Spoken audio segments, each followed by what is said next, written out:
পুলিশদের ঘৃণা করবে সাধারণ মানুষ, বিবেক সম্পন্ন বুদ্ধিজীবীরাও।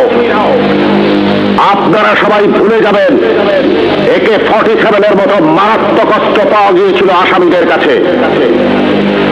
যদি জনগণের কাছে ধরা পড়ে ওই আসামিরা গণপিটুনিতে মারা যেত, আপনারাই বলতেন ভালো হয়েছে, পুলিশের কাছে গেলে ছাড়া পেয়ে যেত। একটা কথা মনে রাখবেন, পুলিশ কখনো আসামি ছাড়ে না। আসামি ছাড়ার অধিকার শুধুমাত্র বিচার বিভাগের।